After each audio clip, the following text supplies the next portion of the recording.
Iran కొత్త supreme leader ముజ్తబా Khamenei ఆరోగ్య పరిస్థితికి సంబంధించి సంచలన నివేదిక బయటకు వచ్చింది.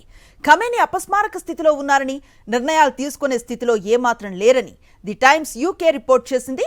ప్రస్తుతం ఇరాన్లో పవిత్ర ఖోమ్ నగరంలో ముజ్తబా ఖమేనీ వైద్య చికిత్సను తీసుకుంటున్నట్లుగా తెలిపింది. అత్యంత తీవ్రమైన మెడికల్ కండిషన్కు ఆయన ట్రీట్మెంట్ తీసుకుంటున్నట్లుగా నివేదికలో పేర్కొంది. గల్ఫ్ మిత్ర దేశాలతో పంచుకున్న అమెరికా, ఇజ్రాయెల్ నిఘా సమాచారం ఆధారంగా ఈ దౌత్యపరమైన మెమోను రూపొందించినట్లుగా తెలుస్తోంది.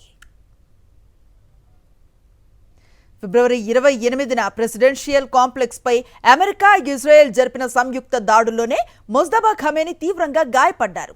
ఒక దశలో ఆయన చనిపోయారన్న వార్తలు కూడా వచ్చాయి. అయితే ముజ్తబా తీవ్రంగా గాయపడి చికిత్స తీసుకుంటున్న సమాచారం అమెరికా, ఇజ్రాయెల్ నిఘా వర్గాల వద్ద ఉంది.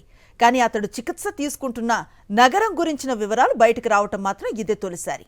ఇరాన్ రాజధాని టెహ్రాన్కు దక్షిణంగా 140 కిలోమీటర్ల దూరంలో ఖోమ్ నగరం ఉంది. షియాలో దీనిని పవిత్ర నగరంగా భావిస్తారు. అమెరికా, ఇజ్రాయెల్ దాడుల్లో చనిపోయిన ఆయతుల్లా అలీ ఖమేనీ మృతదేహాన్ని కూడా ఇదే నగరంలో భద్రపరిచారు.